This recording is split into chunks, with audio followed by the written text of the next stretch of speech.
akan mendengarkan sebuah kesaksian istimewa yang akan dibawakan oleh Saudari Ningsih Tuuk dari Jawa Tengah. Kami persilakan.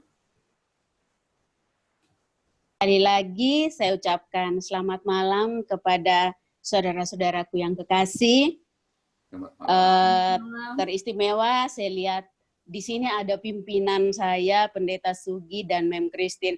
Saya jadi deg-degan terus terang karena tidak menyangka ada beliau-beliau di sini.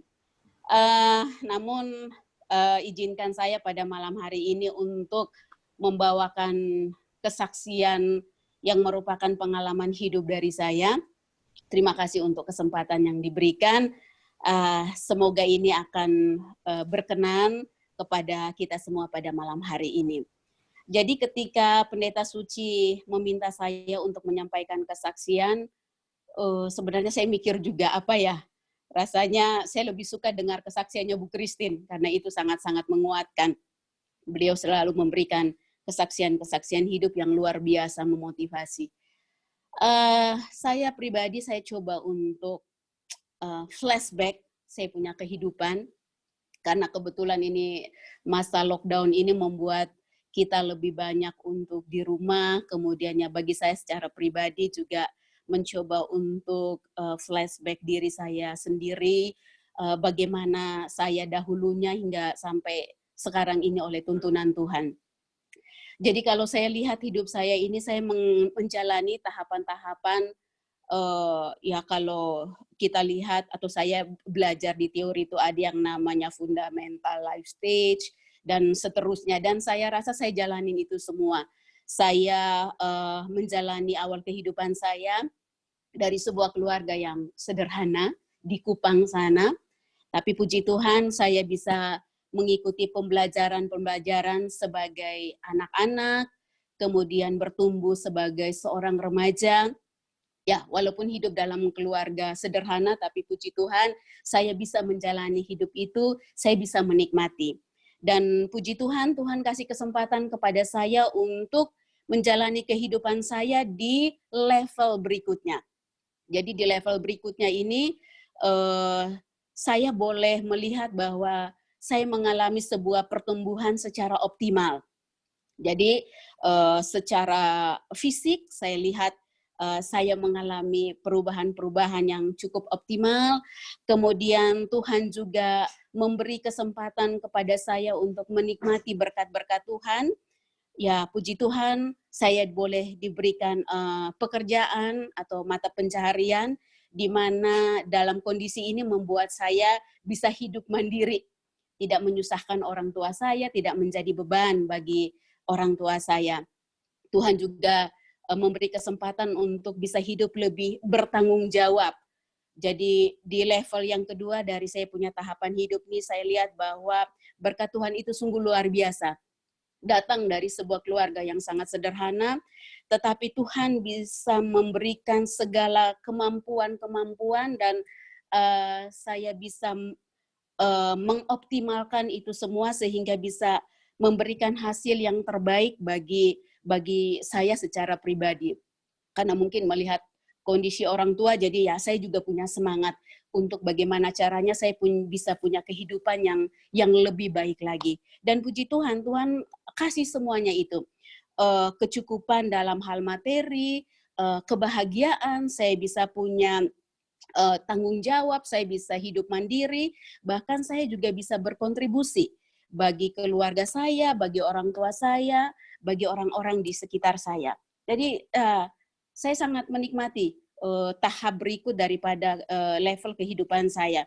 Dan di tahap yang kedua itu saya juga merasa sangat berbahagia bahwa ketika menikmati berkat-berkat yang Tuhan berikan secara materi, Tuhan juga memberikan sebuah kebahagiaan. Tuhan kasih kesempatan untuk mempunyai pasangan hidup. Ya, saya bertemu dengan suami saya, Pak Edison Tuuk, yang ganteng itu dan baik hati. Ya, kami diizinkan Tuhan untuk membentuk atau menjalani sebuah keluarga.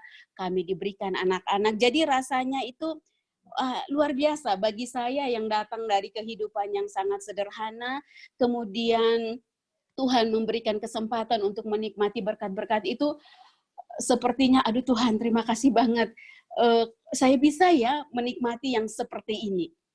Jadi dalam tahap kehidupan saya yang kedua itu, Tuhan kasih kesempatan kepada kami untuk melayani Tuhan di Jakarta. Nah, hidup di Jakarta, saudara, ya Mem Christine, Pendeta Sitorus tahu seperti apa di sana. Ya Pak Tuuk dengan pekerjaannya, puji Tuhan.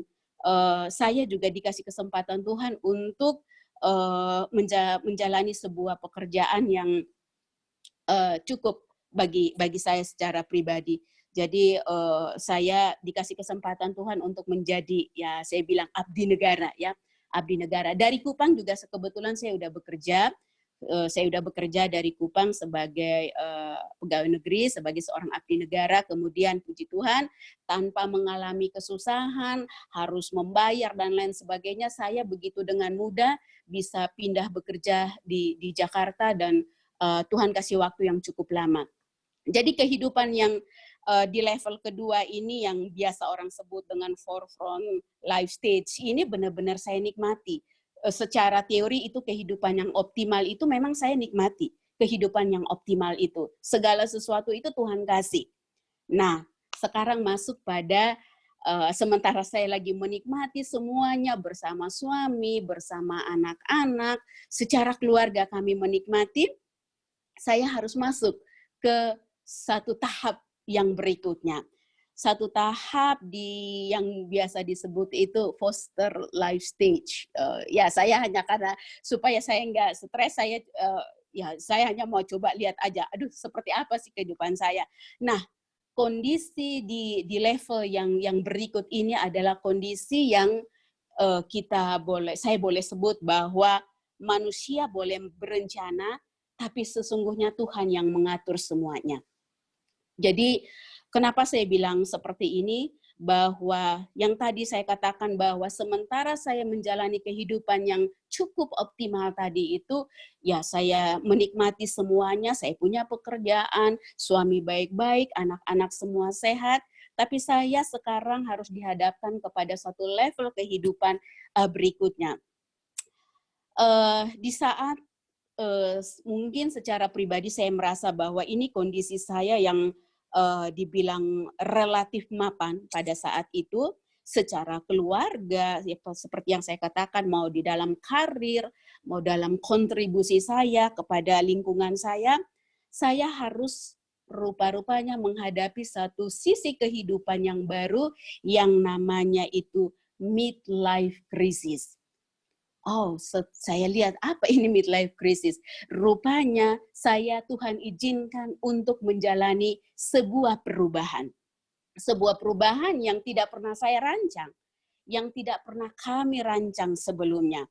Bayangkan saudara, saya sudah sekian lama menjadi seorang abdi negara dengan segala fasilitas, tidak pernah berpikir ragu, tidak pernah ketakutan soal finansial karena semuanya baik-baik saja.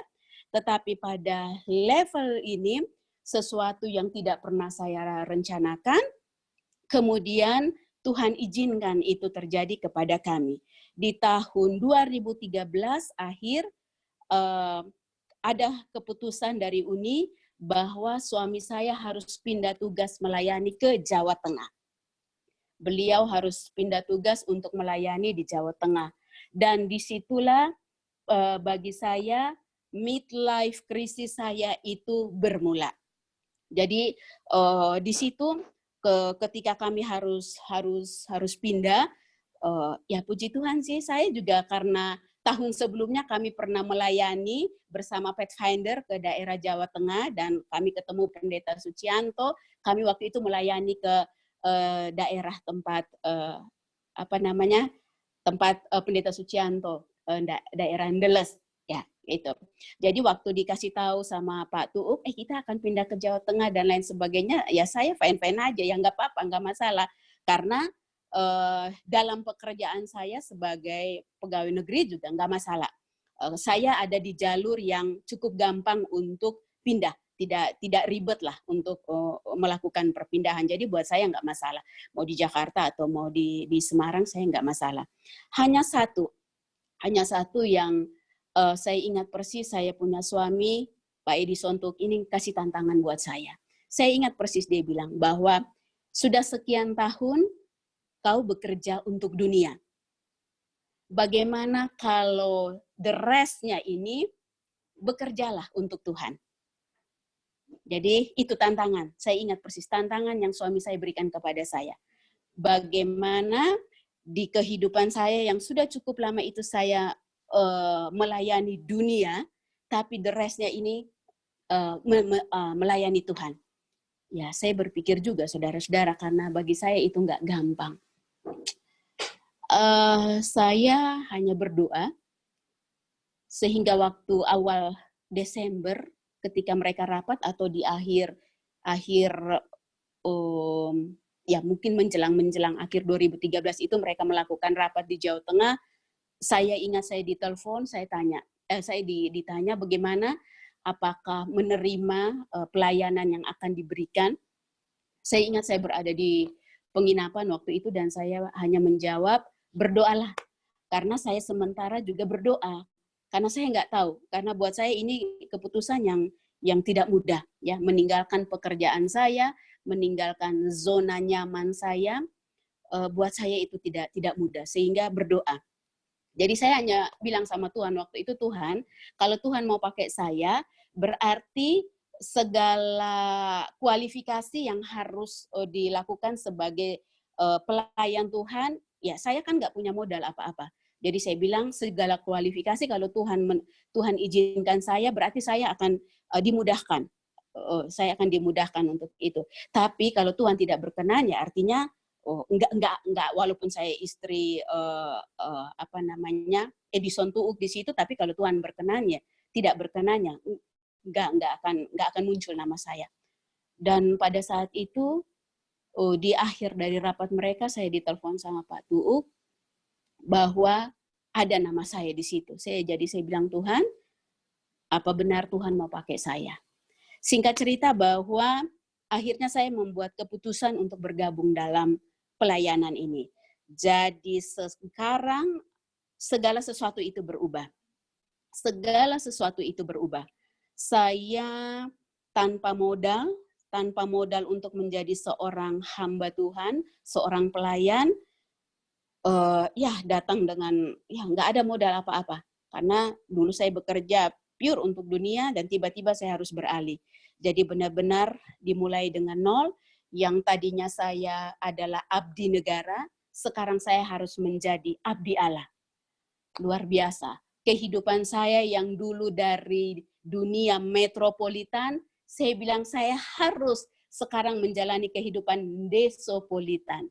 Nah, saya sebut-sebut aja sendiri seperti itu. Jadi ya dalam pelayanan ini saya terus terang saya jatuh bangun. Apalagi dalam 1-2 tahun pertama. Penyesuaian adaptasi itu karena saya datang dengan latar belakang birokrasi pekerjaan sebelumnya yang ya saudara-saudara mungkin tahu lah pekerjaan di pemerintahan seperti apa. Kemudian saya masuk dalam dunia pelayanan yang bagi saya penuh tantangan. Baik itu dalam soal pekerjaan atau pelayanan, kemudian pendapatan mungkin, mohon maaf, Pak Sitorus, mungkin secara pendapatan juga sangat-sangat berbeda. Kemudian hubungan sosial saya juga menjadi sangat-sangat. Jadi udah benar-benar kehidupan saya itu 180 derajat berubah. Ya saya katakan tadi bahwa saya jujur 1-2 tahun pertama tuh saya masih beradaptasi. Saya bertanya sama Tuhan ini bagaimana? Kalau mau pakai saya, Mbok ya tolong saya, karena saya itu nggak tahu apa-apa.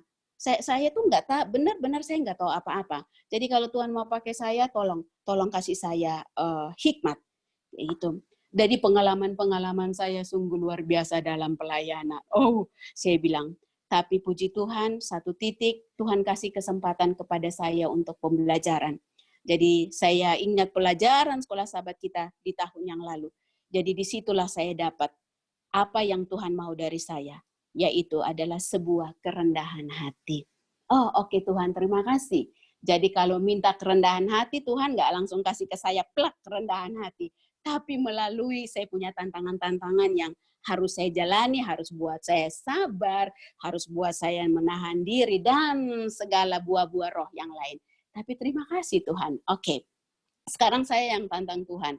Oke, kalau memang benar-benar mau pakai saya, gunakan saya semaksimal mungkin untuk pekerjaan Tuhan. Dan ya puji Tuhan bahwa sampai saat ini midlife crisis atau perubahan yang saya alami itu sebuah perubahan yang berarah, yang saya coba arahkan oleh pertolongan Tuhan, saya arahkan kepada hal-hal yang positif. Jadi saya bilang, doa saya hanya Tuhan, kasih saya orang-orang yang memotivasi saya. Kasih saya orang-orang yang positive thinking. Kasih saya orang-orang yang bisa jadi motivator buat saya. Jadi tanpa mengurangi rasa hormat saya buat sahabat-sahabat lainnya, saya sangat berterima kasih buat teman-teman semua yang ada pada malam hari ini, karena ini adalah sebuah bentuk motivasi rohani juga bagi saya dalam pelayanan, teristimewa kepada Mem Christine. Terima kasih Ibu Christine, luar biasa. Saya punya Ibu satu ini luar biasa dengan pengalaman-pengalaman rohani, motivasi-motivasi yang selalu diberikan. Terima kasih untuk semua yang boleh membantu saya lebih settle dalam saya punya pelayanan. Jadi apa yang saya mau tekankan pada malam hari ini bahwa dalam perubahan yang saya alami, ya mungkin kalau mau dihitung-hitung, saya bilang tadi secara finansial saya berkurang, atau dalam kehidupan sosial saya juga tidak seperti kehidupan saya yang sebelumnya. Namun saya bersyukur bahwa Tuhan mau menuntun saya ketika saya meminta bahwa perubahan yang saya alami ini boleh diarahkan kepada hal-hal yang positif. Jadi dalam pelayanan itu saya mau supaya Tuhan gunakan saya semaksimal mungkin dari apa yang talenta yang Tuhan berikan kepada saya. Jadi saya hanya kasih contoh kecil, bahkan sekarang kalau dalam saya misalkan, aduh kayaknya ada sedikit sakit hati sama orang kayak gitu, saya hanya bilang, Tuhan, sakit hati saya ini tolong dirubah jadi sebuah ide kreatif supaya saya lupa. Dan Tuhan kasih, luar biasa. Tuhan itu memang sungguh luar biasa. Di tengah tantangan yang saya hadapi, ketika kita mau berserah, meminta kepada Tuhan, dia tunjukkan kepada kita. Dan itu yang saya alami. Jadi saya nggak pernah menyesal untuk mengambil keputusan berada di dalam pelayanan ini. Bagi saya, pelayanan ini sangat-sangat istimewa. Kalau dulu tuh bagi saya, hidup saya kurang tantangannya. Bayangkan, saya kasih contoh kecil aja. Suami saya kebetulan dipercayakan sebagai penanggung jawab keuangan di daerah ini. Daerah Jawa Tengah tuh, agak sedikit, ya gimana ya, cukup banget, ya minim banget kami. Jadi sometimes, gimana ya untuk kami punya gajian contohnya, atau kami punya proyek-proyek rohani, dia ngomong sama saya bilang, dalam hati saya bilang, Tuhan, saya nggak pernah ngalamin loh yang seperti ini, harus bahkan untuk gaji, untuk makan, untuk hidup aja harus mikir. Jadi saya hanya bilang suami saya, mari kita lipat lutut kita berteriak sama owner pekerjaan ini, karena bukan saya ownernya. Mari kita lipat lutut sama-sama, kita tagih sama ownernya. Dan memang owner dari pekerjaan ini baik, sungguh-sungguh sangat baik. Jadi sekarang sekali lagi saya sangat bersyukur Tuhan kasih kesempatan saya untuk terlibat dalam pelayanan ini. Saya mau jadi pelayan yang baik dan benar untuk Tuhan. Saya mau hidup saya dalam pelayanan ini seperti Bu Christine sampaikan, bahwa selalu menjadi berkat bagi orang-orang di sekeliling saya, kepada umat-umat Tuhan. Dan satu kekuatan kepada saya, dan juga itu mungkin saya bagikan kepada teman-teman semua, bahwa jangan pernah takut terhadap sebuah perubahan sepanjang kita berjalan bersama Yesus. Jangan pernah takut, jangan pernah takut. Jadi saya di akhir dari saya punya kesaksian, saya mau kasih tahu bahwa saya punya favorit untuk story dalam Alkitab itu adalah perjalanan bangsa Israel. Karena bagi saya itu saya ulang-ulang terus. Saya tuh kayaknya kalau baca itu cerita tuh jadi semangat sekali. Jadi saya mau baca sebuah ayat bagi kita semua pada malam hari ini dalam Ulangan 31 ayat 8. Ini yang sangat-sangat menguatkan saya dan mudah-mudahan akan menguatkan masing-masing kita pada malam hari ini. Saya akan baca Ulangan 31 ayat 8. Sebab Tuhan, Dia sendiri akan berjalan di depanmu. Dia sendiri akan menyertai engkau. Dia tidak akan membiarkan engkau dan tidak akan meninggalkan engkau. Janganlah takut dan janganlah patah hati. Luar biasa janji Tuhan. Jadi kalau saudara boleh baca lengkapnya dalam perjalanan bangsa Israel, bagaimana Musa memotivasi Yosua ketika mereka harus memimpin bangsa Israel yang dengan segala sifatnya itu. Tapi luar biasa. Malam ini saya bersyukur saya bisa berbagi kepada sahabat-sahabat sekalian dan semoga kita bisa mengencourage satu dengan yang lain. Saya sangat bersyukur bahwa pada malam hari ini dengan memberi kesaksian ini juga mudah-mudahan akan menguatkan saudara-saudara sekalian dan secara pribadi terus terang saya sendiri merasa dikuatkan dengan kesempatan yang diberikan bisa bertemu dengan saudara-saudara yang kekasih di tengah-tengah kondisi pandemik yang membuat kita jadi susah untuk bertemu satu dengan yang lain. Tapi Tuhan baik pada malam hari ini bahkan berkat-Nya masih ada pada diri kita masing-masing. Moto saya adalah just do my best and let God do the rest.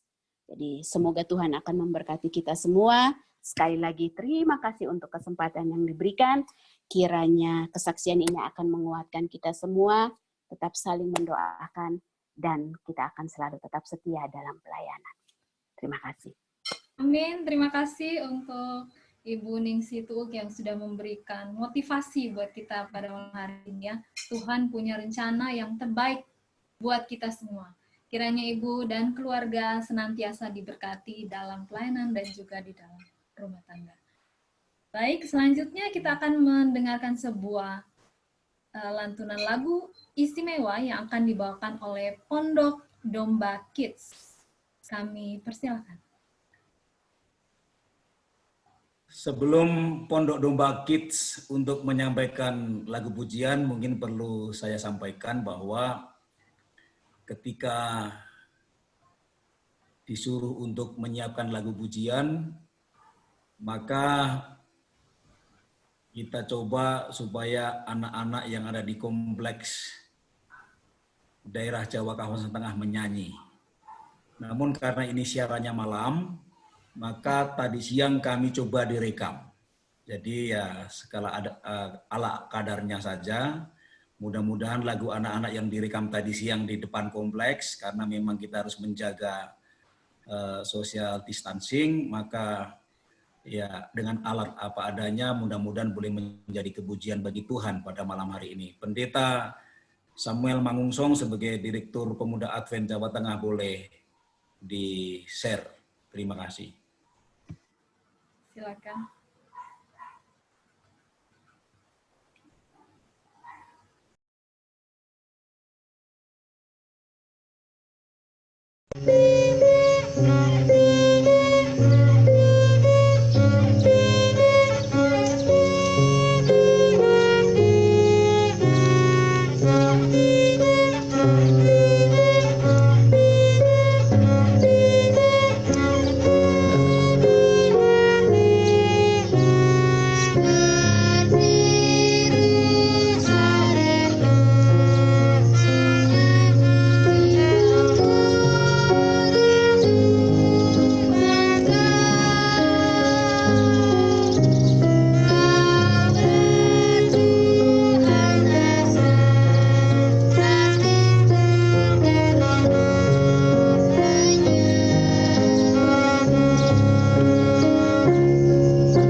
Baik, terima kasih untuk lagu pujian kepada Tuhan yang sudah kita dengarkan.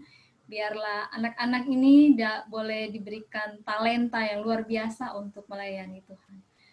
Dan selanjutnya, saudaraku sekalian, kita akan masuk ke acara inti, yaitu kita akan mendengarkan berita firman Tuhan yang akan dibawakan oleh hamba Tuhan, Bapak Pendeta Andreas Sucianto, Ketua Daerah Jawa Kawasan Tengah. Kami persilakan Pak Pendeta Sucianto. Baik, kami mengucapkan selamat malam bagi kita sekalian. Selamat malam. Khususnya Korwil wilayah Lampung yang pada saat ini telah bersama-sama mengadakan 100 hari berdoa yang ke-28 yang diatur oleh Direktur Pemuda Advent Daerah Sumatera Kawasan Selatan dengan begitu indah dan luar biasa oleh Pendeta Samuel Pardede. Kami mengucapkan selamat malam kepada Pendeta Sugi Sitorus dan Ibu Christine yang juga ikut di dalam acara pada malam hari ini. Kami juga mengucapkan selamat malam dan terima kasih kepada Pendeta Hengki Wijaya sebagai sahabat saya, senior saya, abang saya, yang sudah memberikan izin kepada saya. Saya telepon tadi, saya mohon izin mau berbicara di wilayah Bapak, saya sampaikan. Dan terima kasih Pendeta dan Ibu yang bersama-sama pada malam hari ini, dan juga Pendeta Olsen Runturambi, saya lihat juga ada di sana, adik kelas saya, dan juga Sekretaris Sumatera Kawasan Selatan, dan juga semua officer dan juga Direktur Departemen Daerah Sumatera Kawasan Selatan. Kami mengucapkan selamat malam dan terima kasih oleh karena malam hari ini kami diberikan kesempatan bersama-sama untuk bergabung dalam 100 hari berdoa untuk Korwil Lampung. Dan kami juga ucapkan terima kasih kepada Ibu Rina Pardosi dan sahabatku Mbak Vera Manalu yang sudah menghubungin saya untuk bersama-sama bergabung di dalam 100 hari berdoa ini.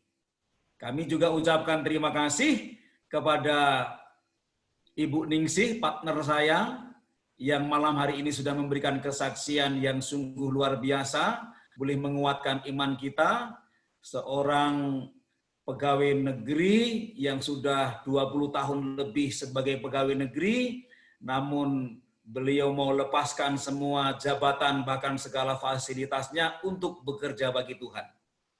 Dan sampai sekarang ini kita boleh bersama-sama di daerah Jawa Kawasan Tengah. Kesaksian yang sungguh luar biasa yang boleh menguatkan sehingga kita tidak perlu takut ketika kita menerima panggilan untuk melayani Tuhan.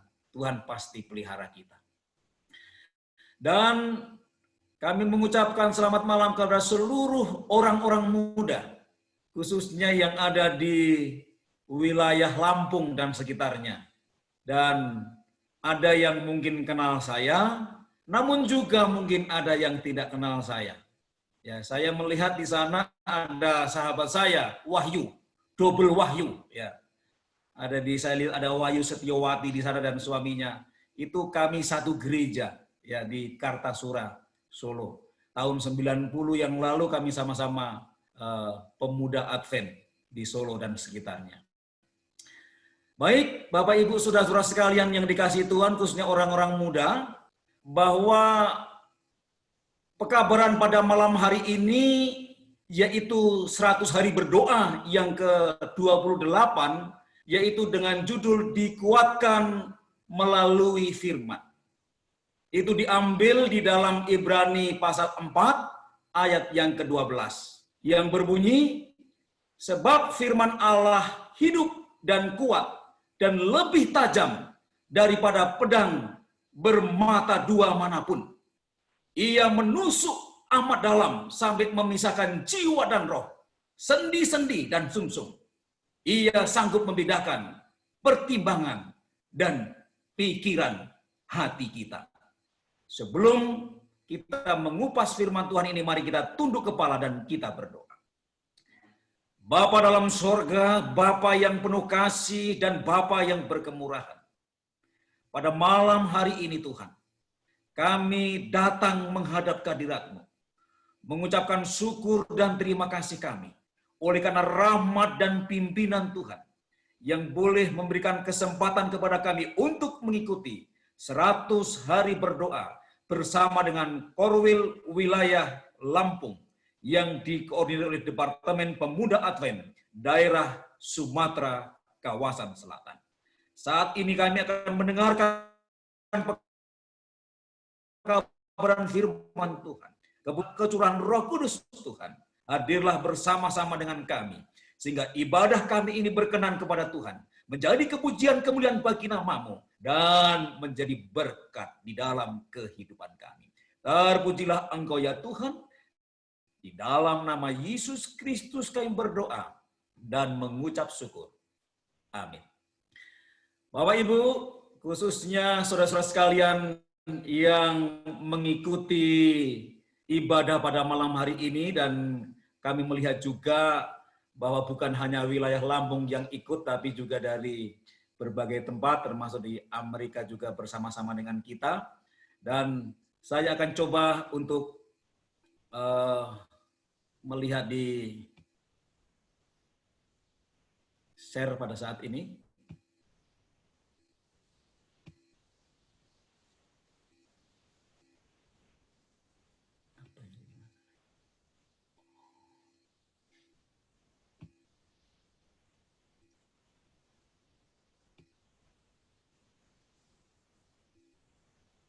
Ya.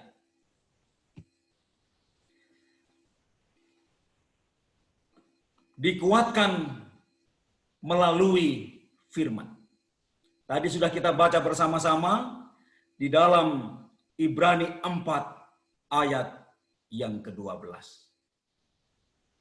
Saudara-saudara sekalian yang dikasihi Tuhan,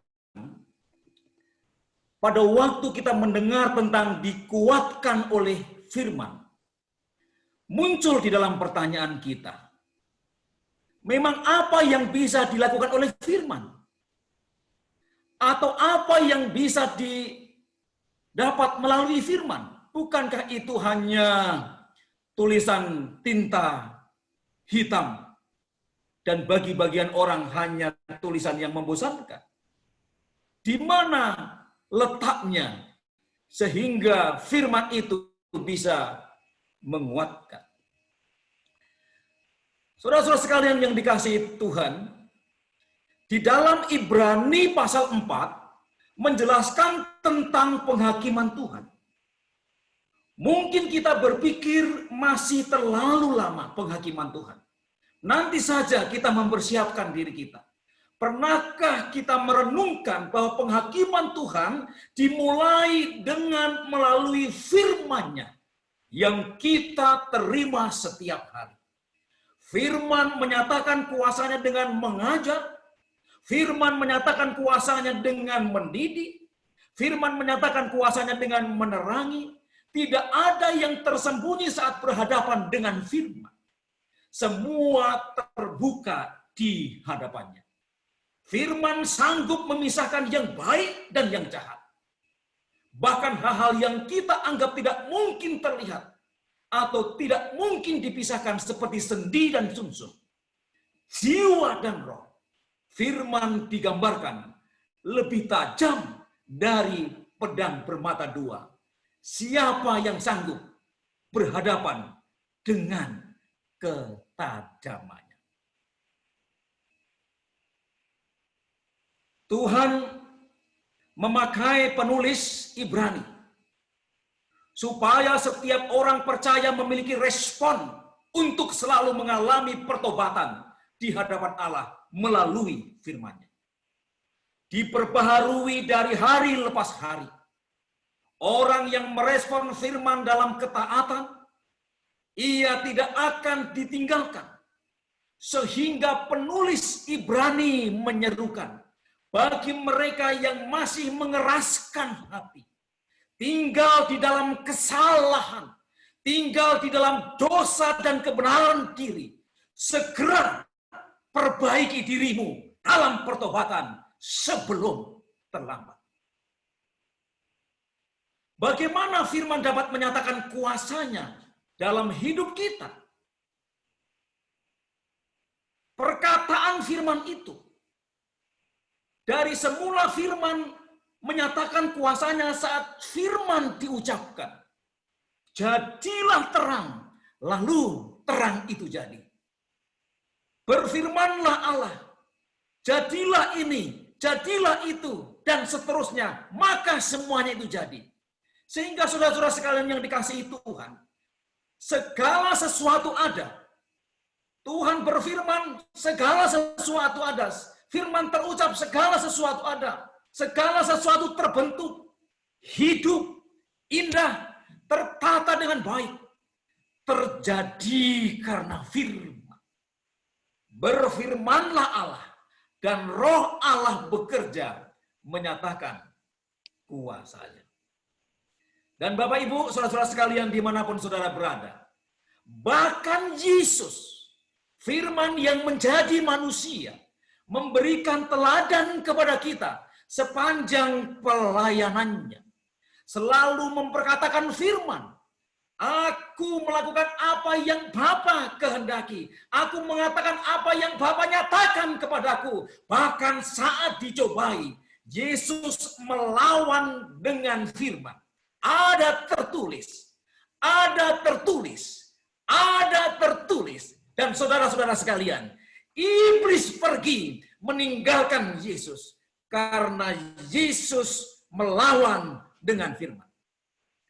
Tuhan juga meneguhkan dan melaksanakan apa yang Dia firmankan melalui hamba-hambanya yang diutusnya, supaya firman itu tidak kembali dengan sia-sia. Bapak Ibu saudara-saudara sekalian yang dikasihi Tuhan, di dalam Ibrani 4 ayat yang ke-12, firman Allah itu adalah hidup dan kuat. Lebih tajam daripada pedang bermata dua manapun. Firman Allah itu amat dalam sampai memisahkan jiwa dan roh, sendi-sendi dan sumsum. Dan firman Allah itu sanggup membedakan pertimbangan dan pemikiran kita. Ada 5 hal mengenai firman yang di dalam bahasa aslinya ditulis di sana, logos tau theo. Logos tau theo itu artinya adalah sabda itu hidup. Sabda itu merupakan sabda yang berkuasa atau energi yang mencipta. Logos tau theo itu memisahkan, bahkan sampai memisahkan hubungan yang paling erat sekalipun. Logos tau theo, sabda itu merupakan hakim atas pikiran yang terdalam, dan logos tau theo merupakan sarana melalui mana Allah langsung berhadapan dengan makhluknya. Kita akan mencoba untuk melihat logos tau theo. Firman Allah itu hidup. Firman itu sangat giat dan aktif di dalam segala tindakannya. Dalam menangkap hati nurani orang yang berdosa, memotongnya hingga ke dalam hati, lalu menghiburnya dan membalut luka-luka di dalam jiwanya. Orang yang tidak mengenal firman menyebutnya sebagai huruf-huruf mati. Firman itu bergerak dengan cepat sebanding dengan kecepatan cahaya. Dan tidak ada orang yang lebih cepat daripada cahaya. Firman itu tidak hanya cepat, saudara-saudara sekalian, tetapi juga menghidupkan. Firman itu adalah terang yang menyala. Firman itu adalah perkataan yang hidup. Orang kudus bisa mati. Orang benar bisa mati. Dan orang berdosa juga bisa mati. Tetapi firman Allah tetap hidup.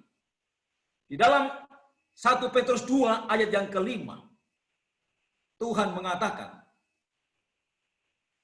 sebab semua yang hidup adalah seperti rumput, dan segala kemuliaannya seperti bunga rumput.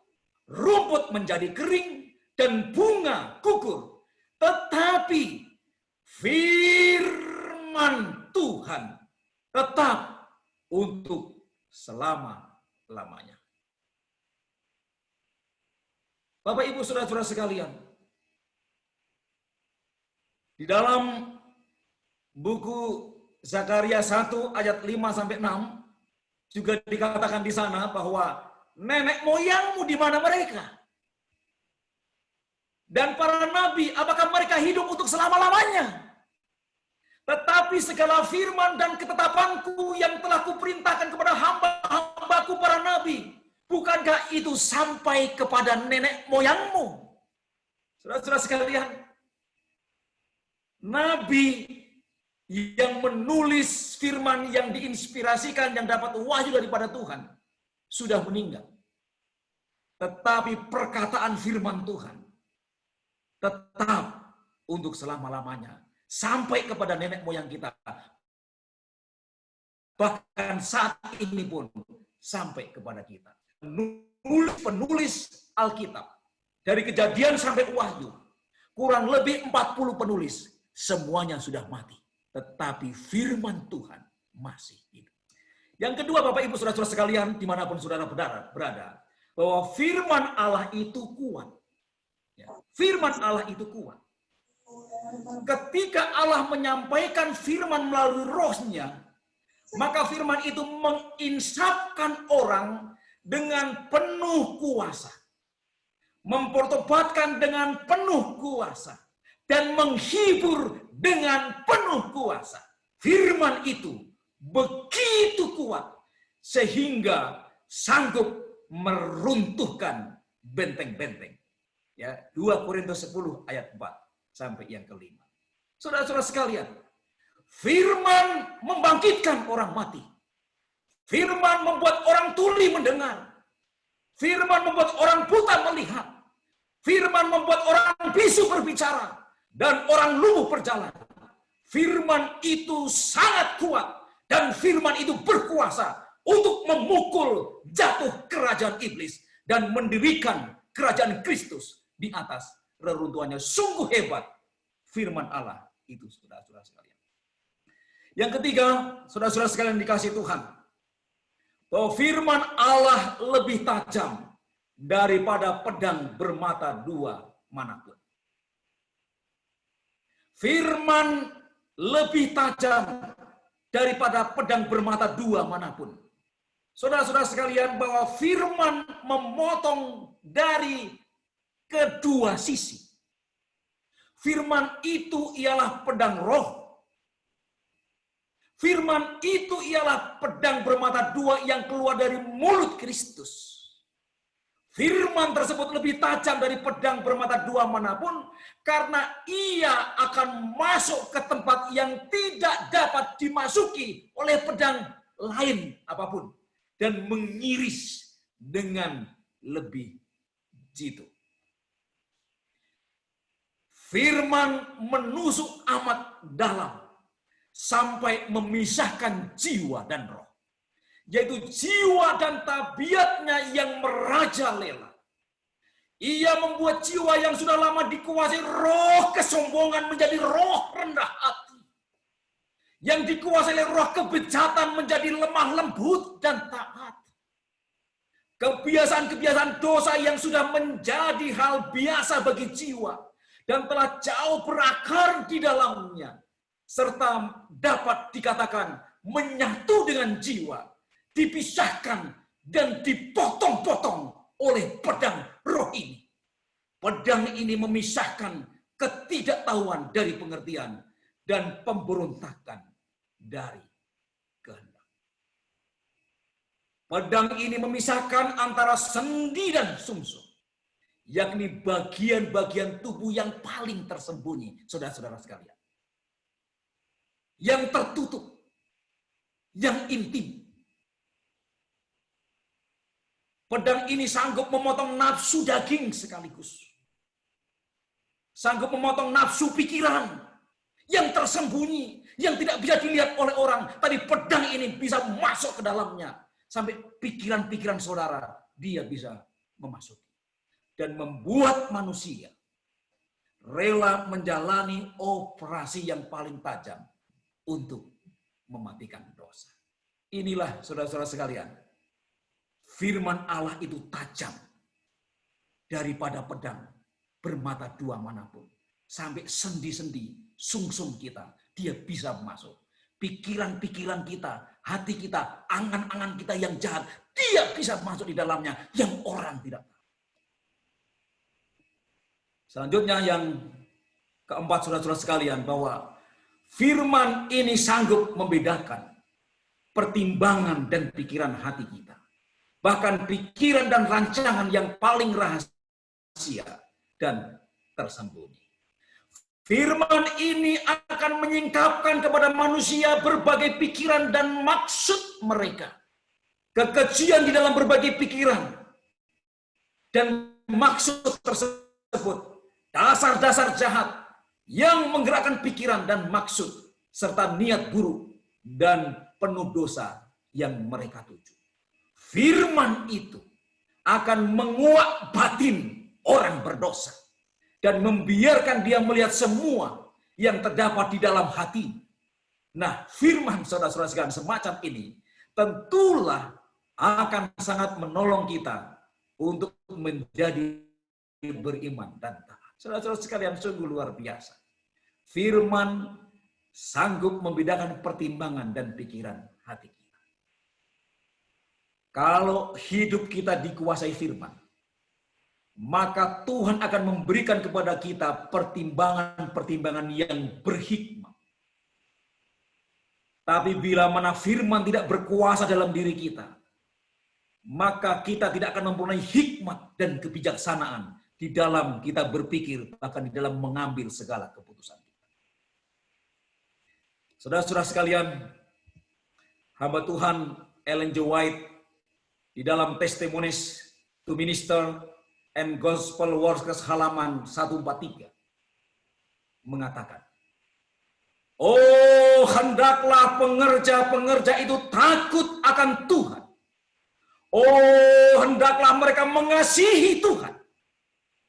Oh, hendaklah pembawa pesan Tuhan merasakan beban akan jiwa-jiwa yang akan binasa. Maka mereka tidak hanya berkhotbah, namun mereka akan memiliki kuasa Tuhan yang menghidupkan mereka.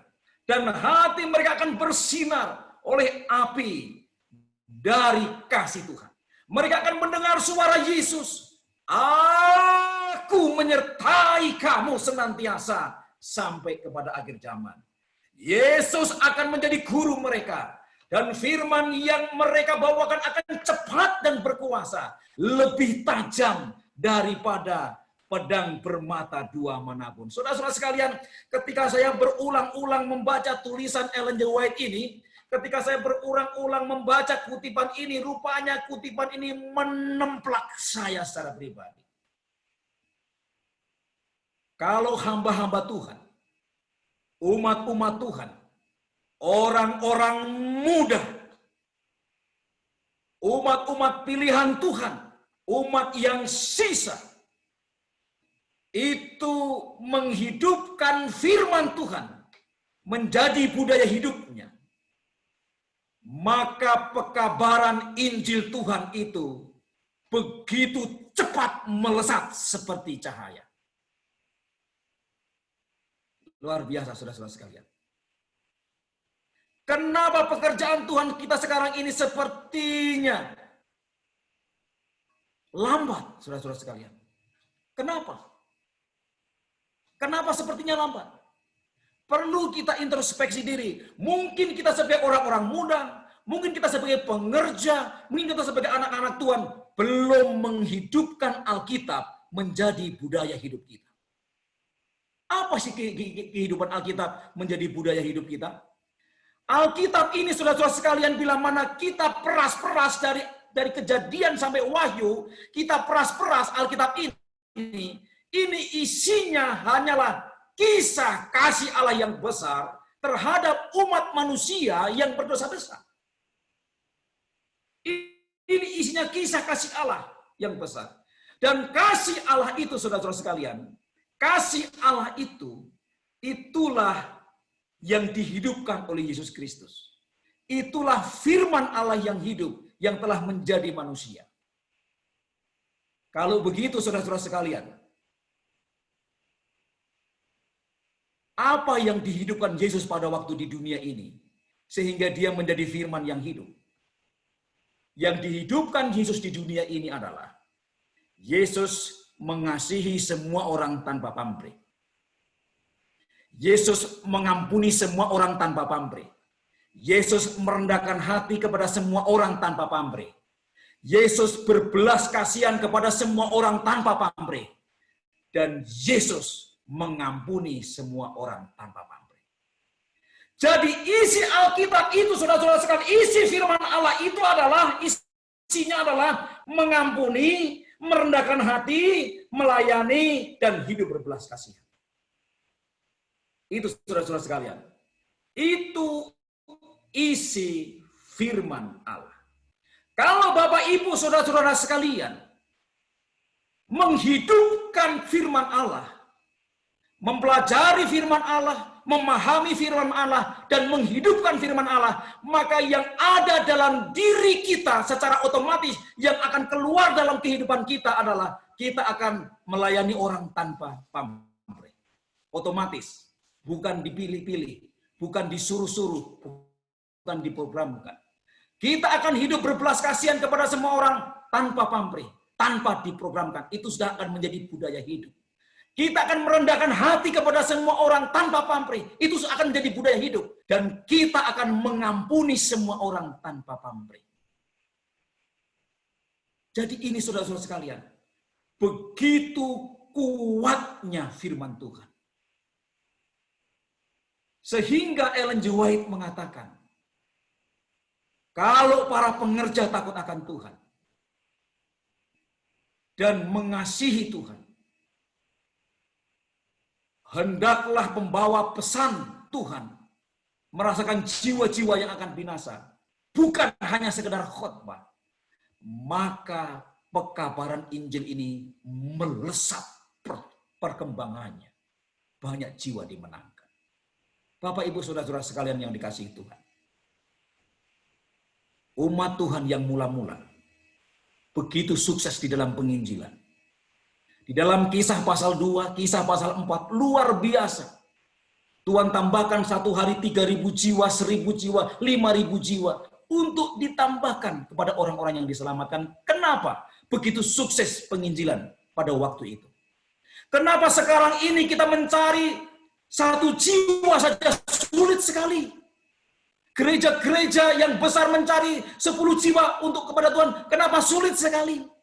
Tapi kenapa pada waktu itu begitu luar biasanya penginjilan itu, sehingga banyak jiwa dimenangkan bergabung di dalam barisan umat Tuhan? Karena kalau Bapak Ibu membaca dalam Kisah pasal 2 dan Kisah pasal 4, umat Tuhan, orang Kristen yang mula-mula menghidupkan firman Allah menjadi budaya hidup mereka. Mereka setiap hari berkumpul, berdoa, membaca firman Tuhan. Mereka membagikan harta mereka kepada orang-orang miskin. Bahkan orang-orang yang kaya menjual hartanya, menjual tanahnya, diberikan kepada para rasul memberikan kepada orang miskin. Dan saudara-saudara sekalian, menurut tulisan Ellen G. White, bahwa orang Kristen yang mula-mula dalam Kisah 2 dan Kisah pasal 4, ketika mereka sedang berkumpul bersama-sama, ketika mereka sedang berdoa bersama-sama, ketika sekarang sedang membaca Alkitab bersama-sama, ketika mereka sedang mengadakan perjamuan bersama-sama, orang-orang di sekitar itu mereka terheran-heran. Mereka bertanya-tanya, ada apa dengan kumpulan orang-orang Kristen ini? Kenapa mereka itu begitu bahagia? Kenapa mereka itu begitu ada damai sejahtera dalam hidupnya? Seperti nggak ada masalah, nggak ada beban. Semakin banyak orang bertanya, ingin tahu apa yang dilakukan oleh orang Kristen mula-mula. Akhirnya mereka bergabung di dalam perkumpulan itu. Dan mereka merasakan, oh rupanya di perkumpulan ini ada damai sejahtera. Oh rupanya di perkumpulan ini ada sukacita. Oh rupanya di perkumpulan ini saling berbelas kasihan, saling menolong satu dengan yang lain. Oh rupanya menjadi satu keluarga. Sehingga tidak heran saudara-saudara sekalian, Tuhan tambahkan satu hari 3.000 jiwa, 5.000 jiwa kepada orang-orang yang diselamatkan. Kenapa? Karena orang Kristen yang mula-mula menghidupkan kehidupan Kristus menjadi budaya hidup. Saudara boleh buka bukunya itu kecil, cetakan dari IPH. Nama buku itu nama judulnya adalah Apa yang Terjadi Tahun 1888. Di dalam buku kecil itu, di halaman 118 dikatakan di sana, kenapa penginjilan pada mula-mula kekristenan berhasil dengan baik. Kenapa orang Kristen mula-mula sukses dalam penginjilan? Di dalam buku itu dikatakan, sebab target utama orang Kristen yang mula-mula bukan baptisan. Tapi target utama orang Kristen yang mula-mula adalah menghidupkan budaya hidup Yesus menjadi budaya hidupnya. Saudara-saudara sekalian, buku ini kecil tadi menemplak saya. Seringkali di dalam kehidupan saya yang saya targetkan berapa baptisan. Dan akhirnya ketika saya mentargetkan berapa baptisan, saya targetkan 10, hanya 5. Saya targetkan 100, hanya 50. Kenapa tidak tercapai? Rupanya saya mentargetkan baptisan. Tetapi orang Kristen yang mula-mula bukan tujuan utamanya baptisan. Tapi tujuan utama gereja Kristen mula-mula adalah menghidupkan firman Allah menjadi budaya hidupnya. Sehingga saudara-saudara sekalian, karena semua orang menghidupkan firman Allah menjadi budaya hidupnya, maka banyak orang yang tertarik dengan perkumpulan orang-orang Kristen mula-mula. Karena orang Kristen mula-mula adalah orang yang murah hati, orang yang rendah hati, orang yang hidup berbelas kasihan, orang yang mau mengasihi, orang yang mau mengampuni, dan orang yang mau saling melayani. Karena itulah sebenarnya seluruh isi firman, itulah sebenarnya saudara-saudara sekalian. Sehingga begitu luar biasanya pekerjaan ini. Bapak Ibu saudara-saudara sekalian, orang-orang muda, tantangan bagi kita. Kalau kita melayani, targetmu jangan baptisan. Kamu akan kecewa. Gereja akan kecewa. Tujuan tidak akan pernah tercapai. Tetapi kalau kita mau dipakai Tuhan untuk melayani, di gereja, dimanapun berada, maka target kita adalah hidupkan firman Allah menjadi budaya hidupmu. Seperti Yesus menghidupkan firman Allah menjadi budaya hidupnya. Ketika kita sudah menghidupkan firman Allah menjadi budaya hidup kita, maka akan banyak ribuan, bahkan jutaan orang akan dibaptiskan. Menerima Yesus sebagai Tuhan dan Juru Selamat pribadi. Karena seluruh umat-umat Tuhan diberikan kuasa untuk menghidupkan firman Tuhan.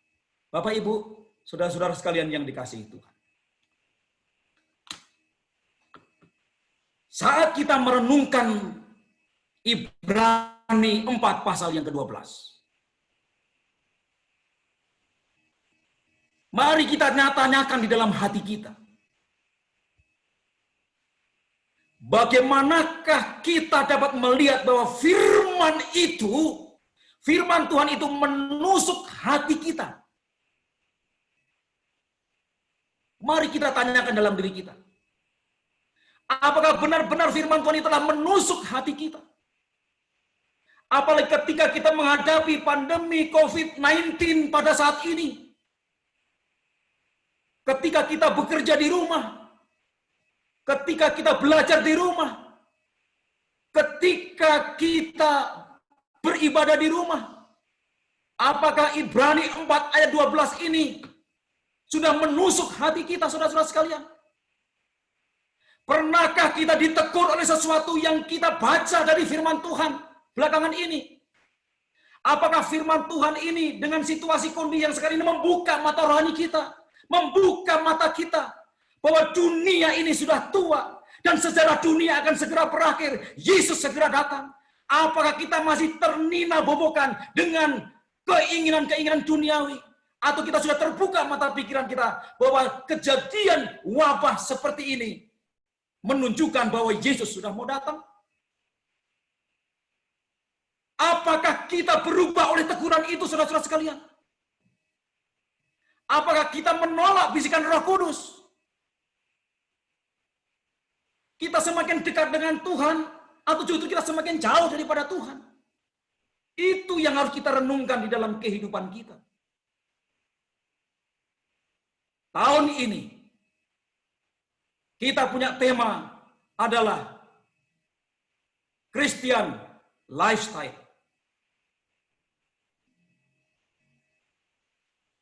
Christian Lifestyle. Apa itu, saudara-saudara sekalian? Budaya hidup Kristiani tahun 2020 yang dicanangkan oleh pimpinan kita, baik dari GC, divisi, dan uni. Pimpinan kita mau, Tuhan kita mau, bahwa budaya hidup orang Kristen, budaya hidup Kristiani adalah budaya hidup mengasihi. Budaya hidup mengasihi itu akan menjadi budaya hidupnya dan akan terpancar dalam dirinya, yaitu melayani, mengampuni, merendahkan hati, dan hidup berbelas kasihan. Itulah Christian lifestyle yang Tuhan mau dalam kehidupan kita. Apakah kita mau menerima teguran firman Tuhan untuk menjadi orang Kristen yang berbudaya firman Tuhan? Saudara-saudara sekalian yang dikasihi Tuhan, bagikan pemikiran Anda dengan seseorang. Kemudian berdoalah agar kita sebagai satu umat bukan hanya mendengar firman dan mencintai firman, tetapi kita juga akan berusaha untuk hidup menurut firman. Sehingga dengan demikian, saudara-saudara sekalian, firman Allah itu hidup. Firman Allah itu kuat dan lebih tajam dari pedang. Biarkan hanya firman yang mengisi pikiran dan hati kita, memberi hikmat dan menuntun atas segala keputusan dan tindakan kita. Biarkan hanya firman saja yang kita andalkan dalam ketaatan dan memampukan kita untuk menerima kuasa dan kemenangan, bahkan kesanggupan untuk bisa berdiri di hadapan Allah, membawa pertanggungjawaban kita di hadapan Tuhan. Melalui firman Tuhan pada malam hari ini, biarlah kita semakin dikuatkan, terbuka pikiran kita, kenapa Tuhan panggil kita menjadi umatnya yang sisa. Tuhan mempunyai rencana yang indah bagi kita. Melalui situasi kondisi yang terjadi saat ini, dengan adanya pandemi COVID-19, membuka pikiran kita untuk semakin lebih dekat kepada Tuhan, untuk semakin lebih mendalami firman-Nya, untuk semakin lebih menghidupkan firman-Nya, sehingga kita akan dikuatkan di dalam segala pergumulan kita, dalam segala kepahitan kita, di dalam segala penderitaan kita, bahkan sakit penyakit. Firman Tuhan akan menguatkan kita, sehingga kita tidak akan goyah, oleh karena Tuhan bersama-sama dengan kita, dan kita akan tetap setia kepada Tuhan sampai kedatangan Kristus yang kedua kali, sehingga kita semua tidak ada yang ketinggalan di dunia ini. Kita semua akan bersama-sama masuk dalam kerajaan surga bersama dengan umat-umat tebusan. Inilah yang menjadi kerinduan kita semua, saudara-saudara sekalian. Tetaplah setia, dalami firman Tuhan, kita akan dikuatkan oleh firman Tuhan. Orang-orang muda harus maju, harus kuat di dalam mengabarkan Injil Tuhan, sehingga pekerjaan Tuhan akan segera selesai. Yesus segera datang. Tuhan memberkati kita. Amin. Amin. Terima kasih atas firman Tuhan yang telah menguatkan kita semua. Biarlah kita semua menjadi pelaku-pelaku firman. Tuhan berkati Pendeta Sucianto yang sudah membagikan firman Tuhan malam hari ini. Baiklah, saudaraku yang kekasih, kita akan masuk ke dalam doa syafaat. Doa yang pertama akan dilayankan oleh Saudara Yosef Sitanala, kemudian yang kedua akan dilanjutkan oleh Bapak Pendeta Victor Sinaga. Bapak Yosef akan mendoakan fokus doa pada hari ini dan Pendeta Victor Sinaga akan mendoakan usulan-usul doa. Boleh dites suaranya? Ya, halo, selamat malam. Selamat malam. Baiklah, mari kita semua bersatu di dalam doa. Baik saudaraku, kita akan bersatu dalam doa. Maha besar Tuhan Allah yang bertakhta dalam kerajaan sorga, terpujilah Engkau dari sekarang sampai selama-lamanya. Karena Engkaulah Allah kami, Halik kami yang patut kami sembah, karena Engkaulah yang memiliki kami. Pada malam ini Tuhan kami datang kepadamu Tuhan, merendahkan diri di hadapan Tuhan, mengakui atas pelanggaran dosa yang kami lakukan sepanjang kehidupan kami. Pada malam ini Tuhan, izinkanlah hamba-Mu mohonkan beberapa permohonan kepada-Mu Tuhan. Engkau akan berkati acara 100 hari berdoa yang pada malam ini masuk hari yang ke-28 Tuhan.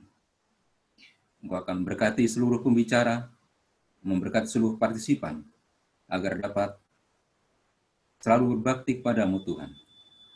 Allah kami di sorga, kami bersyukur Tuhan untuk malam ini, untuk firman yang disampaikan oleh Pendeta Andreas Sucianto yang sangat menguatkan kami, yang memotivasi kami agar kami tetap dalam kebenaran, dan biarlah kami dapat menghidupkan kehidupan sebagai seorang Kristiani. Dan pada malam ini juga Tuhan, kami bersyukur oleh karena kesaksian yang telah disampaikan oleh Ibu Ningsih itu. Kami bersyukur kesaksian yang memotivasi kami agar kami tetap melayani Engkau Tuhan. Berkati kami pada malam ini Tuhan. Dan juga kami berdoa khusus untuk negara kami, terlebih pimpinan kami pada saat ini, Bapak Jokowi dan jajarannya Tuhan. Dalam masa-masa yang sulit saat ini Tuhan, di mana pandemi COVID-19 yang ada saat ini Tuhan. Biarlah Presiden kami dapat memimpin, dapat mengambil keputusan-keputusan yang itu hanya berlandaskan daripada Engkau Tuhan. Allah kami di sorga, pada malam ini juga kami berdoa kepada mereka yang sudah memberikan kesaksian sepanjang acara 100 hari berdoa ini Tuhan. Engkau akan berikan kepada mereka kekuatan iman, memberikan sukacita yang berasal dari surga. Malam ini juga Tuhan, kami berdoa memohon damai sejahtera kepada-Mu Tuhan, untuk semua anggota gereja di seluruh dunia, agar kami merapatkan barisan, persatuan ada dalam gereja kami Tuhan. Dan biarlah Engkau juga akan memberikan kepada kami Tuhan, walaupun pada saat ini banyak orang-orang yang khawatir, merasa ketakutan oleh karena pandemi ini Tuhan. Tapi kami percaya Engkau akan berikan kekuatan kepada kami, sehingga kami dapat melewati pencobaan yang datang pada kami saat ini Tuhan. Allah kami di sorga, kami juga berdoa untuk jutaan orang yang sedang bergumul di seluruh Timur Tengah, di negara seperti Iran, Afghanistan, dan Pakistan. Bila di tengah-tengah krisis ini Tuhan, kami berdoa agar Tuhan bekerja di tengah-tengah mereka, sehingga mereka pun membuka hati mereka untuk menerima akan kebenaran Tuhan. Allah kami di sorga, pada malam ini juga kami berdoa untuk rencana-rencana baru yang dibuat untuk menjadwalkan ulang General Conference Session yang direncanakan pada tanggal 20 sampai 25 5 Mei 2021 di Indianapolis, Tuhan. Biarlah acara ini dapat berjalan dengan lancar, Tuhan. Sehingga pimpinan-pimpinan kami akan dipenuhi oleh Roh Kudus yang berasal dari surga, Tuhan. Sehingga Roh Kuduslah yang akan mengendalikan untuk rencana-rencana ini. Kami juga berdoa untuk turunnya hujan akhir atas gereja, sehingga pekerjaan Tuhan dapat diselesaikan dan Tuhan akan segera datang. Seperti firman yang telah disampaikan tadi, Tuhan, bahwa masing-masing kami memiliki tugas agar memberitakan pekabaran ini kepada orang-orang yang belum mendengarnya, Tuhan. Sehingga Tuhan akan segera datang dan kami dapat bersama-sama untuk masuk dalam kerajaan-Mu, Tuhan. Terpujilah nama-Mu, Tuhan, karena Engkau begitu baik kepada kami. Doa ini akan dilanjutkan oleh Pendeta Victor Sinaga. Bapa di surga, kami tahu Tuhan, di setiap malam ada banyak umat-umat Tuhan yang sementara sujud, merendahkan diri hidupnya untuk memohon permohonan dalam doa-doa yang sungguh-sungguh. Kami tetap berdoa Bapa, memohon kesembuhan bagi anak-anak Tuhan yang sementara saat ini sedang sakit, bahkan sedang dalam proses berjuang untuk mendapatkan kesembuhan. Pendeta Aha Marbun, Pendeta Effendi Sianturi, Bapak Ishak Suherman, Floyd Ribob, Pendeta Jeki Runtu dan Ibu Nelly Runtu dalam proses pemulihannya. Pendeta Asep Supriyatna, Ibu R. Ginting, Royke, Pendeta Stephen Rantung, dan Ibu Lamria Mamora Tambunan, Ibu Lili Pinontoan, Ibu Tuturong Silalahi, Ibu Tuturong mertua dari Bapak Budi Darmadi, Bapak D. Pakpahan, Bapak Anton Silalahi, Ibu R. Panjaitan Boru Simbolon, Pendeta Linton Hutagaul, Bapak Nofri Langi, Bapak Lester Limbong, juga Bapak Jimmy Simanjuntak. Dan kami tahu Bapak, masih banyak dari antara umat-umat-Mu, saudara-saudara kami, sahabat-sahabat kami, tokoh-tokoh gereja, anggota masyarakat di sekitar kami, yang saat ini juga sedang berjuang sakit, berjuang untuk mendapatkan kesembuhan. Tuhan tolong mereka Bapak, pulihkan mereka. Dan bila mana ada kesempatan untuk mendapatkan kesembuhan, biarlah mereka tetap berharap sepenuhnya hanya kepada Tuhan saja sebagai sumber kesembuhannya. Biarlah Engkau menolong mereka Bapak. Dan kami juga berdoa untuk anak-anak Tuhan yang sedang berjuang untuk para cancer survivor. Ibu Maina Fernandes Boromanoro, Saudara Albert Timotius Molana, Ibu Betty Pintoko, Ibu Tiom Sigultom, Ibu Dewi Ginting. Dan kami juga tahu Bapak, masih banyak nama-nama yang tidak sanggup kami sebutkan satu persatu pada malam hari ini, yang juga sedang berjuang atas sakit penyakit cancer yang sedang mereka derita. Tuhan tolong mereka. Biarlah pengharapan semakin dikuatkan. Bila mana setiap hari mereka didoakan, mereka pun dikuatkan untuk terus bergantung percaya kepada Tuhan. Sembuhkanlah mereka Bapa, sebagaimana janji kasih Tuhan yang sanggup memulihkan segala orang-orang yang sedang sementara sakit. Dan biarlah nama Tuhan juga yang kelak akan dipermuliakan. Kami juga berdoa memohon berkat Tuhan dan penyertaan-Mu bagi seluruh para medis, seluruh pegawai Rumah Sakit Advent di Medan, Bandar Lampung, Bandung, dan Manado. Dan kami percaya Bapak, masih banyak juga umat-umat Tuhan yang bekerja di rumah sakit swasta, rumah sakit umum, para dokter-dokter yang juga sedang berjuang untuk melayani para pasien-pasien khususnya yang sedang menderita akibat dari virus corona yang sedang mewabah di seluruh dunia. Kami tahu Tuhan, mereka akan terus berjuang. Pengabdian mereka biarlah tetap dalam lindungan. Hindarkan mereka Bapa dari segala ketertularan. Mereka juga boleh tetap sehat melanjutkan tugasnya. Sehingga kami boleh melihat Tuhan terus menyertai kehidupannya. Kami juga berdoa untuk beberapa sahabat-sahabat kami yang kami tahu menjadi relawan dalam tugas pelayanan di garda terdepan. Saudari Dior Manta Tambunan, adik kami Jetro Sinambela, Piliana Endang Saputra, Siska Sari Purba, dan masih ada beberapa nama juga yang tidak kami sebutkan di tempat ini. Tuhan tolong mereka Bapa. Lindungi mereka setiap hari. Kuatkan dan teguhkan hati mereka bahwa mereka sedang berjuang untuk melayani orang-orang sakit.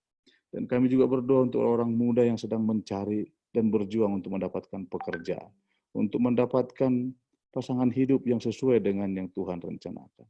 Tuhan tolong mereka masing-masing. Yang berdoa juga untuk keluarga Firman dan keluarga pendeta muda Rolandes Sihotan yang sedang menunggu proses kelahiran anak mereka. Tuhan berkati ibu yang sedang mengandung, agar mereka tetap sehat sampai proses melahirkan berjalan dengan baik. Dan Engkau akan memberkati keluarga ini. Anak kami Leandro Cannavaro juga dalam proses pemulihan. Terima kasih Bapak. Tetap Engkau pelihara anak ini bertumbuh sehat sampai dewasa. Dan biar dia menjadi pelayan Tuhan di kemudian hari. Berkat kesembuhan yang Tuhan sudah berikan. Kami juga berdoa untuk Bapak Robert Damaling, yang saat ini sedang juga bergumul untuk mendapatkan izin perpanjangan visa di Amerika Serikat. Tuhan berkati hamba-Mu ini Bapak dalam kesehatan. Jauhkan dari segala sakit penyakit, dan kehadirannya di Amerika saat ini, walaupun dalam pergumulan, tetap juga menjadi berkat bagi keluarganya. Kami doakan juga Ibu Fitri yang sedang hamil, yang juga sedang mengalami pergumulan karir hemofilia. Tapi kan percaya Tuhan, tidak ada yang mustahil bagimu, Engkau akan beri kekuatan kepadanya. Bahkan mujizat Tuhan akan menyembuhkan dia dari segala kekhawatiran, dan dia boleh melanjutkan semua proses bersalin dengan baik nanti. Di waktunya dia akan boleh melahirkan dengan sehat, dan anaknya juga dalam keadaan sehat. Kami juga doakan keluarga Bapak Benny Mangowal di Amerika Serikat yang juga turut bergabung dengan kami dalam doa ini. Tuhan lindungi mereka Bapak di masa tua ini. Biarlah mereka tetap kuat teguh percaya kepada Tuhan.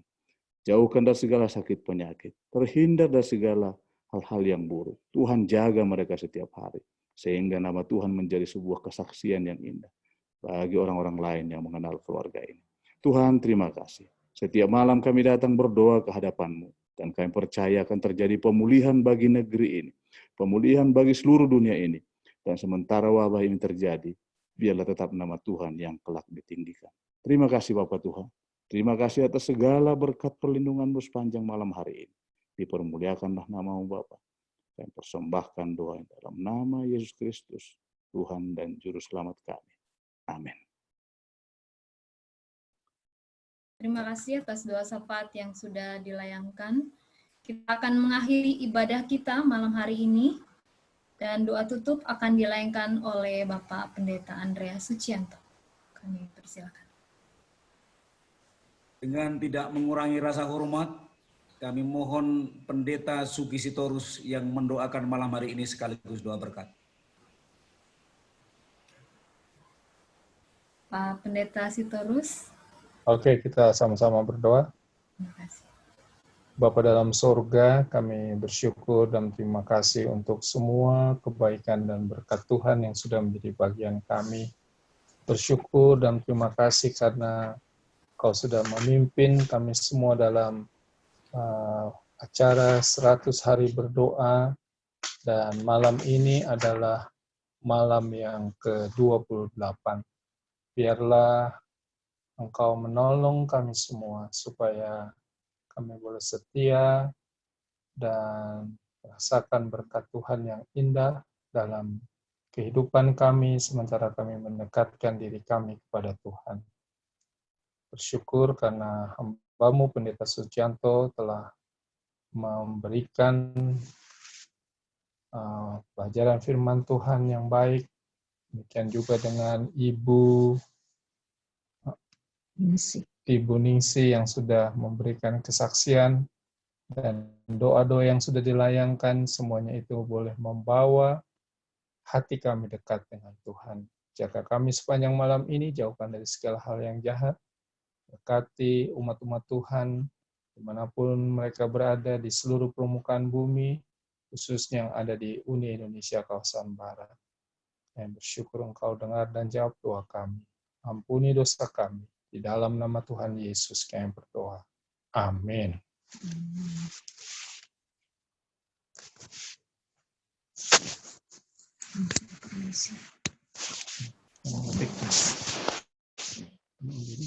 Hari ini kita akan bertemu kembali esok malam di channel yang sama dan di waktu yang sama. Kami berterima kasih untuk semua partisipan yang sudah mengambil bagian pada acara kita malam hari ini. Kiranya Tuhan memberkati kita semua. Kami berikan kesempatan untuk Kak Vera untuk memberikan pengumuman.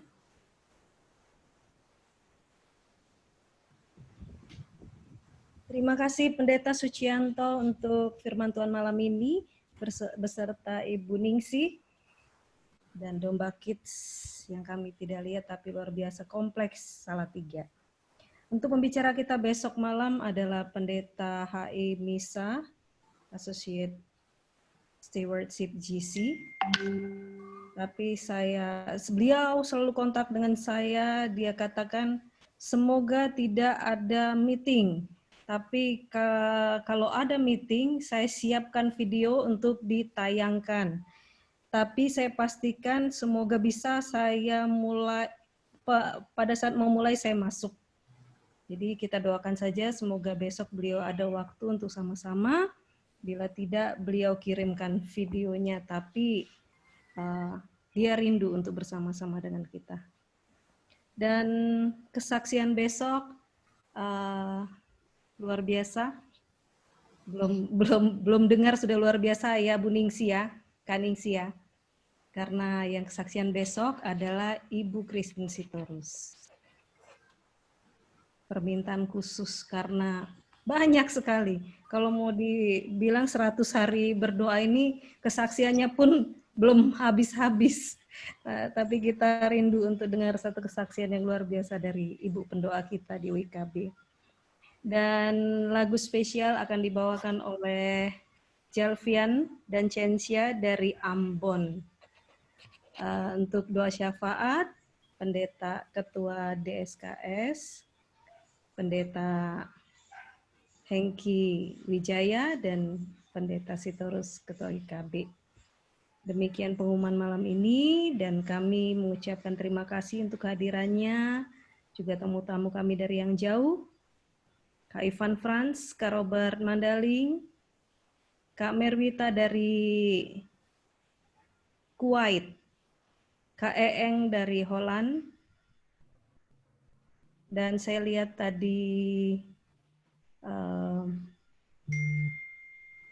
Ica Rindengan, tapi sudah tidak kelihatan lagi.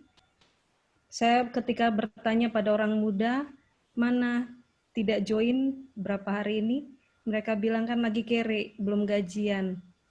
Sudah komitmen kemarin berbagi-bagi dengan orang lain, jadi ya kita maklum tuh orang muda kita yang niatnya ada tapi masih terhalang oleh sesuatu, dan semoga besok bisa bergabung lagi.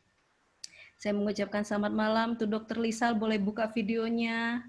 Kami mengucapkan selamat untuk kelahiran cucu keempat laki-laki.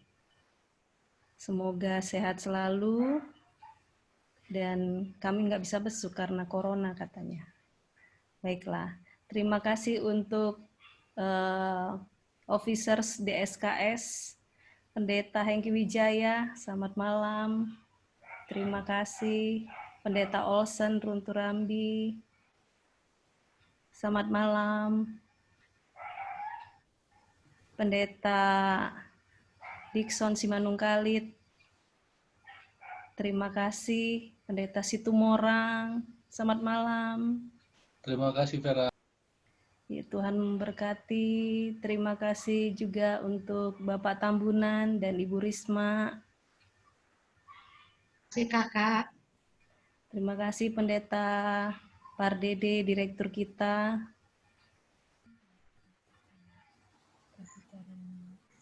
Pendeta Saul dari malam ke malam selalu hadir dan senang malam ini ada Pendeta Rolandes. Halo Pendeta Rolandes, selamat malam. Sudah tidak dengar lagi. Halo Kak Eeng dari Holland. Selamat malam. Kak Merwita dari Oh iya. Kak Merwita dari Halo Vera. Terima Selamat kasih malam. dari malam ke malam. Kak Merwita dari Kuwait, selamat sore. Selamat sore. Iya, selamat sore. Ya, terima kasih kehadirannya. Pendeta Basmen Manulang, selamat malam. Dari Bandung, Pendeta Poltak juga. Iya. Selamat malam Kak Simon, luar biasa. Dari malam ke malam selalu hadir KKMGR Indonesia. Bersama Robert. Terima kasih. Karus sekali dari Bandung. Kak Dolfi dari Manado. Kalau saya tidak salah. Saya di Surabaya. Surabaya, ya. Kak Dolfi Surabaya. Terima kasih. Boleh dibuka videonya biar saling kenal. Pak Kak Yosua Krisnadi. Selamat malam.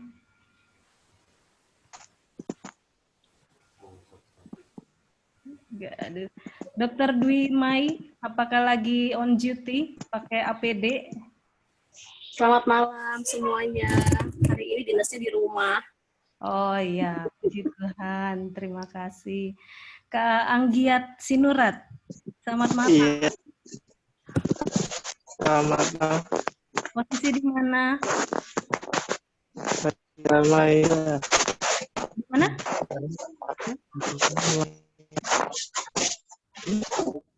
Putus-putus ya.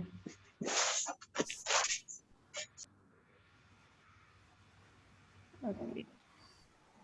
Mas Wahyu, selamat malam. Sahabat dari Pendeta Sucianto. Udah boleh dibuka mungkin Kak? Iya, boleh silakan di unmute untuk boleh saling sapa. Host, terima kasih. Ya. Basmen, selamat malam. Kapten Basmen, terima kasih sudah hadir. Selamat malam, terima kasih. Matur nuwun. Pendeta Sucianto, terima kasih banyak. Sami-sami, Tuhan berkati. Kapan kita mengulang lagi ya sama Pendeta Dixon ya waktu itu ya? Ya.